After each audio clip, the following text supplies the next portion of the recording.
राधे राधे दोस्तों, कैसे हैं आप सब। दोस्तों आज से 2 दिन पहले की बात है, भारतीय रेलवे के अंदर एक बहुत ही ऐतिहासिक चीज हुई और यहाँ पे डीएफसी यानी कि जो हमारा डेडिकेटेड फ्रेट कॉरिडोर है, वहाँ पे एक नॉर्मल पैसेंजर गाड़ी जिसमें इंसान बैठ के जा सकते हैं उसको चला करके देखा जाता है। देखिए दोस्तों, ये बात हम सब जानते हैं कि जो डीएफसी है, डेडिकेटेड फ्रेट कॉरिडोर है, उसको अलग से मालगाड़ी चलाने के लिए रास्ता जो है बनाया गया है, जिसकी वही घिसी-पिटी लाइन मैं दोबारा यूज़ करूँगा कि जिससे कि मालगाड़ी या नॉर्मल ट्रेन के ट्रैक पे ना चले और ये दोनों सेग्रीगेट होकर चल सके, ठीक है।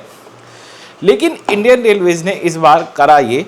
कि उसने गया से लेके नई दिल्ली के बीच में एक स्पेशल ट्रेन चलाई, अनरिजर्व्ड गाड़ी रखी पूरी की पूरी, और इस ट्रेन को डीडीयू से लेकर के दादरी के बीच में डीएफसी वाले ट्रैक पे चलाया, ना कि इंडियन रेलवेज वाले ट्रैक के ऊपर, ठीक है। इससे वो क्या करना चाहता था, वो एक बार इस चीज़ को टेस्ट करके देखना चाहता था कि क्या हम ऐसा कुछ चला सकते हैं या फिर नहीं चला सकते हैं। अब दोस्तों, ये चीज़ करने के लिए इंडियन रेलवेज ने कई सारी चीज़ें भी उसको अरेंजमेंट करनी पड़ी। जैसे कि डीएफसी पे आप जानते हैं जो रेलवे स्टेशन बने हुए हैं, मतलब आपने देखा होगा ना, अगर आप दिल्ली कानपुर रूट पे या दिल्ली प्रयागराज वाले रूट पर ट्रैवल करते हो तो new Kanpur, new Dadri, new Tundla, ऐसे अलग अलग नाम के स्टेशन आते हैं। तो उन सभी छोटे मोटे जो स्टेशन होते हैं वो सारे बनाए जाते हैं मालगाड़ी को रुकने के हिसाब से, और मालगाड़ी को रुकने के लिए किसी प्लेटफॉर्म की जरूरत नहीं होती। तो यहाँ पे अगर आप नॉर्मल ट्रेनें चला दोगे तो दिक्कत हो सकती है। तो इंडियन रेलवेज ने क्या करा है कि यहाँ पे वाटरिंग वगैरह का इंतजाम करवाया, लेकिन साथ साथ में उसने ये चीज़ भी करी कि डीडीयू से लेकर के नई दिल्ली के बीच में कोई भी डिबोर्डिंग नहीं होगी, बोर्डिंग नहीं होगी। पैसेंजर जो है वो लास्ट डीडीयू वगैरह पे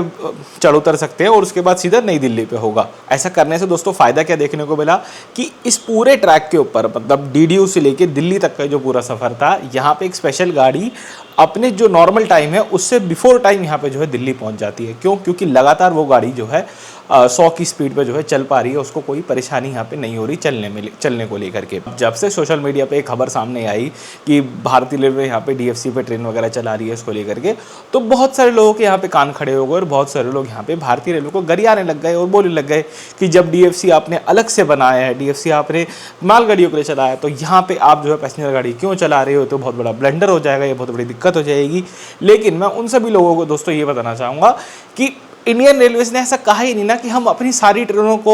या 30% ट्रेनों को डीएफसी पर डाल देंगे, ऐसा तो कभी उसने कहा ही नहीं। वो सिर्फ लोगों के भले के लिए सोच रहा है यहाँ पे। और उसने क्या कहा है कि जब भी त्यौहार वगैरह आते हैं और स्पेशली दिवाली छठ पूजा का जब टाइम आता है तो नंबर ऑफ ट्रेन्स बढ़ जाती है, क्योंकि स्पेशल ट्रेनें भी उस रास्ते पे आ जाती है, तो बहुत ज़्यादा ट्रेनें बढ़ जाती है, जिसके कारण वो डिले होती है। तो उसमें से कुछ ट्रेनों को निकाल करके हम डीएफसी पे चला देंगे, जिससे कि वो स्पेशल गाड़ियाँ भी टाइम से वहाँ पहुँच सके, उनको भी वहाँ पहुँचने में कोई दिक्कत ना हो, और जो स्पेशल ट्रेनें चलाने का पर्पस है वो भी इससे कहीं ना कहीं यहाँ पे जो फुलफिल हो पाए। अब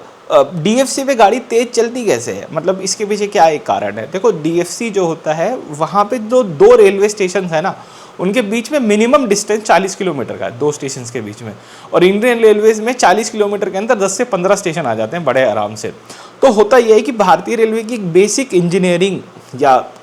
सिग्नलिंग सिस्टम है कि एक गाड़ी 2 रेलवे स्टेशन के बीच में नॉन स्टॉप चलती है, करेक्ट। तो इंडियन रेलवेज में अगर हम वंदे भारत की बात करें तो यहाँ पे उसको अगर अच्छी स्पीड पे चलाना है आपको, तो 3 से 4 स्टेशन आपको उसके जो है क्लियर रखने पड़ते हैं। लेकिन वेयरएज डीएफसी पे जब आप एक गाड़ी को चला रहे हो, अगर आपको उसको बहुत अच्छी प्रायोरिटी पे चलाना है, बहुत अच्छी प्रायोरिटी पे चलाना है, गलती से अगर आपने उसके 2 स्टेशन भी क्लियर रख दिए तो आपने स्ट्रेट अवे उसको 80 किलोमीटर के लिए यहाँ पे रन थ्रू ट्रैक दे दिया कि भागो 80 किलोमीटर के लिए, कोई दिक्कत नहीं। और 80 किलोमीटर एक बहुत बड़ा लंबा समय होता है। 100 की स्पीड पे भी अगर गाड़ी चल रही है तो लगभग 80 किलोमीटर करने में उसको 1 घंटे का समय लग जाएगा, कंसीडरिंग वो थोड़ा स्पीड कम करेगी ज़्यादा करेगी उस सब मिला मिलू के। लेकिन ये जो बहुत सारे लोग आकर के रेलवेज को इस चीज़ के बारे में बोल रहे हैं कि यार ये डीएफसी पे क्यों चला दी, ऐसा नहीं होना चाहिए। भाई प्लीज़ समझो बात को। अगर रेलवेज को ऐसा करना होता कि वो डीएफसी को बिल्कुल सेग्रीगेट बनाता, बिल्कुल अलग ही रखता, बिल्कुल उसको टच नहीं करता, तो वो इंडियन रेलवेज के ट्रैक के साथ उसका इंटीग्रेशन करवाता ही नहीं। जगह जगह पे इंडियन रेलवेज के ट्रैक के साथ में डीएफसी का इंटीग्रेशन इसीलिए कराया गया ताकि लोड को शिफ्ट किया जा सके कभी भी। और दिवाली छठ पूजा के टाइम पे जो लोड आता है उसको शिफ्ट करेंगे, बस सिंपल सी बात है। इसमें कुछ भी ऐसा कोई मुझे सच में नहीं पता कि इस बात का इतना ज़्यादा मुद्दा क्यों बनाया गया है, इस बात का इतना इशू क्यों क्रिएट करा जा रहा है। लेकिन लास्टली बस मैं दोस्तों यही कहना चाहता हूँ कि रेलवेज अगर इस तरह की कोई चीज़ करता है जहाँ पे वो डीएफसी वगैरह ट्रेनें वगैरह लेकर के आता है आने वाले समय में, दिवाली छठ पूजा के टाइम पे या कोई बहुत स्पेशल ओकेजन वगैरह पे, तो वो इंडियन रेलवेज के ट्रैक से तो दोस्तों फास्ट ही चल करके जाएगी और ऐसी कोई परेशानी नहीं आने वाली कि डीएफसी में उससे कोई दिक्कत आ जाएगी, क्योंकि डीएफसी अपनी जगह एकदम सिक्योर है, ठीक है। डीएफसी पे ट्रेनें इतनी फास्ट मूव करती है और अभी रेलवेज का जो ट्रैफिक उस पर डाल दिया गया है, मतलब आप ये समझो कि दिल्ली से प्रयागराज वाले सेक्शन में लगभग 90% मालगाड़ियाँ जो हैं DFC पे जा चुकी है, लेकिन DFC की कैपेसिटी के लिए बहुत कम है।